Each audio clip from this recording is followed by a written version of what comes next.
Good afternoon. In this video, we're going to go over this week's options watch list.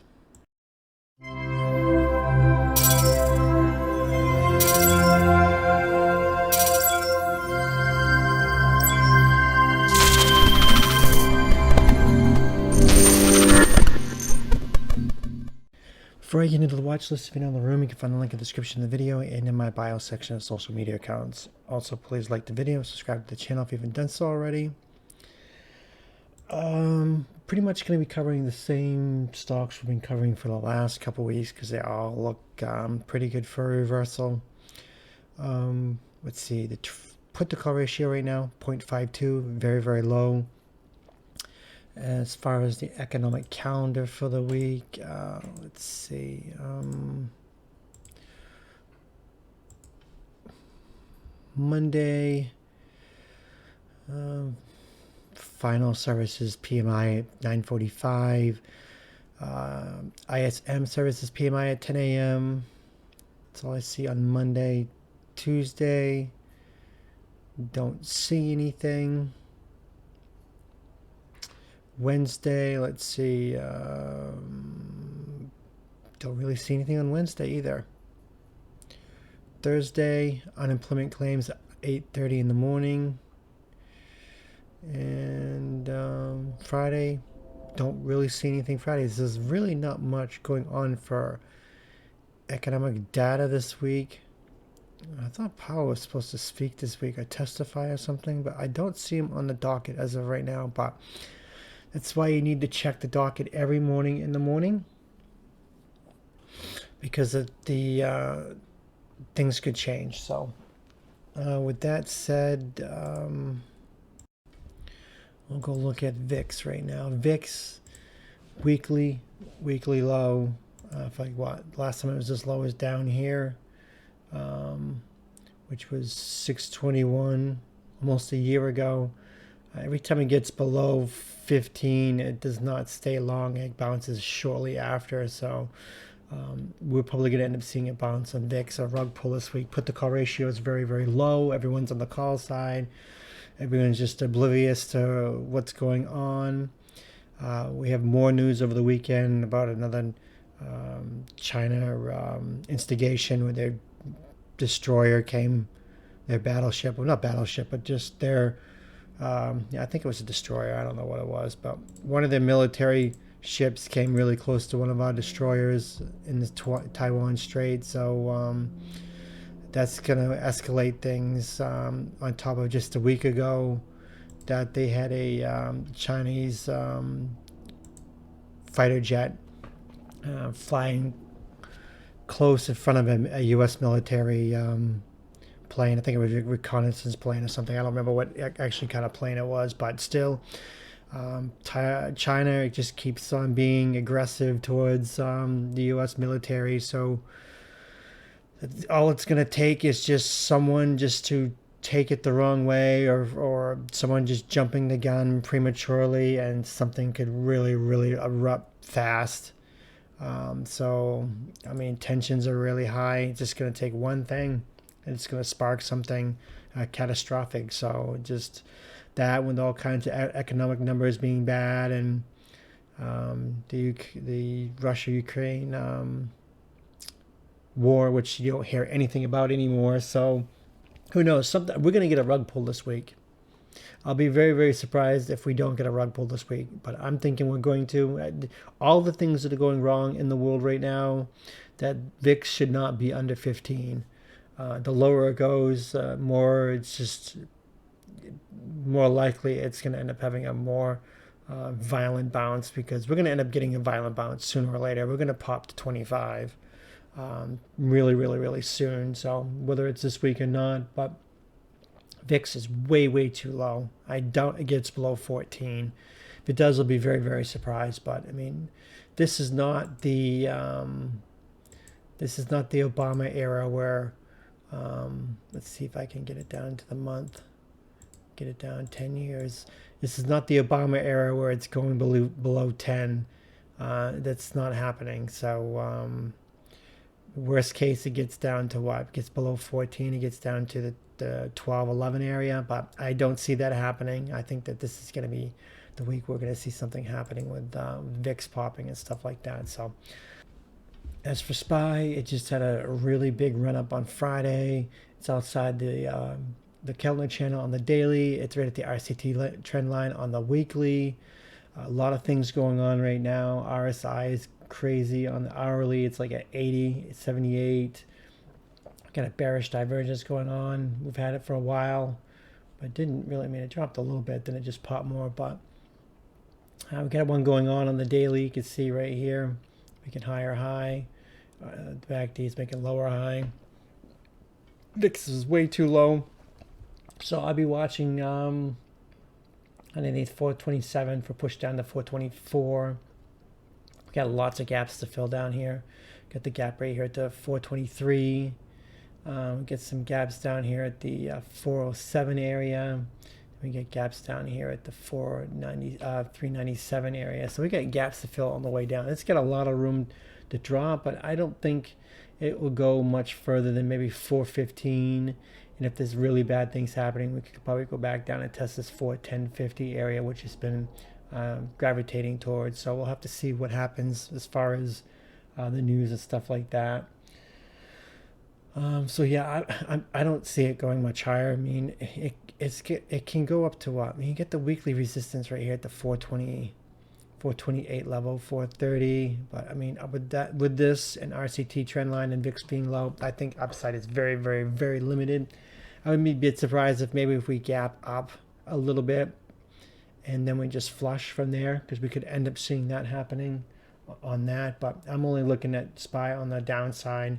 I don't like taking SPY when VIX is very, very low and everything is pointing for a drop, but SPY just is not dropping. So we'll just have to, if SPY does pull back, then maybe I will look at things differently. VIX needs to pop and the RSI needs to come down before I even think about taking calls on that. Apple is just, why is it not typing? Apple is just going crazy still. It broke out over this 176 area, just like it didn't matter. Now it's up to this 180 level right up here. You get all-time high at 182. I mean, maybe it tries to make a run to all-time high, but this run is just overextended. I mean, the daily has been diverging since back here. Bearish divergence. You can see it's making higher highs, and the RSI is making lower highs. MACD is making the histogram is making lower highs, and just it's going to be running out of steam eventually. And this is just ridiculous, the ridiculous run that we've had on Apple, considering that they were lowered their guidance or lowered their ER estimates, and it's still just raging. Apple's notorious for doing stuff like that. So whenever you see Apple lower its guidance, it always manages to be it's crazy. So Apple underneath the 180, 180 for push down to the 175 area. Then you got 170, get gap right here from earnings below the 170 down to 165. So definitely could watch for Apple to drop. Apple it doesn't move that much for me. I don't like trading it that much. I haven't traded in a long time, and it just doesn't really move anything for me. BA still inside this 215 to 200 channel. It just keeps going, staying stuck in there. Now if it manages to get over this 215 area and the market's strong, it could push to 220, 225. The BA could have a really very, very strong move, so I'd keep an eye on that for it to have a strong move. But the hourly RSI was above 70. It's come back down a little bit. That last hourly candle brought it down, but it's got room. I mean, it breaks out of this channel, which I don't think it will, especially if the market's getting ready to top short term, that it could end up staying within this range. But sometimes BA just likes to run against the market, and if it does, we could end up seeing a very, very strong move out of BA with Netflix.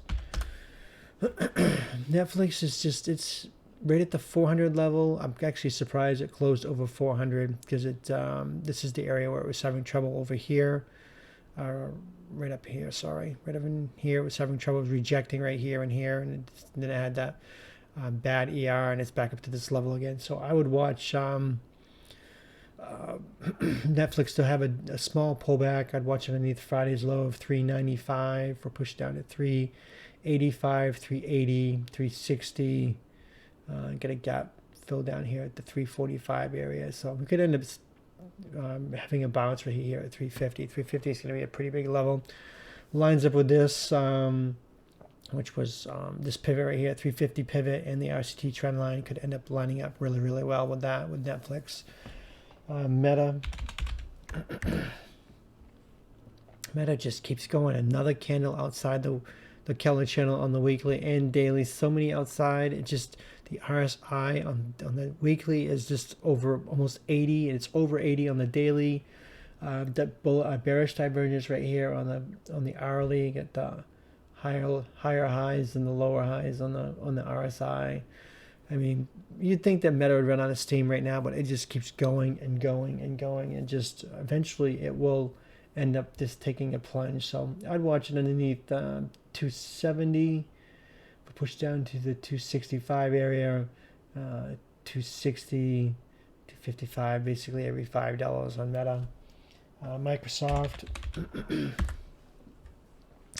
is getting at that important 340 level. It did end up breaking out a little bit on the daily, but it kind of got shot down a little bit, closing pretty close to this high. But it likes to stall out right in the 340 area. So maybe markets end up tending to overshoot and undershoot, and that also includes the stocks too. So it could undershoot 340, it could overshoot it. If the market's getting ready to make a short-term turn, it probably could undershoot it and then end up just having a nice little dump. RSI on the weekly is 75. It's really high on the daily. Same thing, it's bullish, bearish divergence right here, making lower highs on the RSI, and the higher highs are kind of flattening out on the hourly, but definitely could end up seeing something. So many things are overbought that need to come down to cool off the RSI. This is just ridiculous on the NVIDIA. NVIDIA just had this massive earnings gap up. Pull back a little bit. I mean, if it gets underneath this 378 area, you're going to get gap resistance right here, 365 or 366. It gets below that, you're going to possibly see a gap fill. Plus, you have a head and shoulders. You see it on the daily and the hourly. Hourly is easier to spot. Left shoulder, head, right shoulder. So neckline be right around that 380 level. And gap support right here, 365, 366. It breaks that. We could have a pretty significant drop on NVIDIA, so keep an eye on that. Then you have Tesla. Tesla is getting daily support, daily resistance right here, but big cup handle right here on the weekly. If Tesla manages to break out, I know the RSI is hot on the daily. Weekly, it's got some room to run. It could chop a couple days, kind of do like an inside chop right here and cool off the RSI, and then make another continuous run to 250 even on Tesla. I would kind of watch for that. Yeah, I could definitely pull back, but I'm thinking, the RSI and the weekly's got a long ways to go. It's got some room to run. The daily and hourly RSI is hot, so it does need to cool off. So it could definitely cool off by chopping and then making another run on Tesla. So definitely some things to watch. Not much as far as the economic calendar, but I think we're going to get some kind of surprise this week. What it will be, I have no idea. It could be many things. We have so much bad news that's been happening, and the market's just ignoring it. Usually when it does do that, something trivial comes out and the market dumps, and the media picks the narrative, what it wants to use for why the market drops. So we'll have to see what happens. We'll take it day by day. So I need to be in the room, and that's going to do for the watch list. So thanks for watching.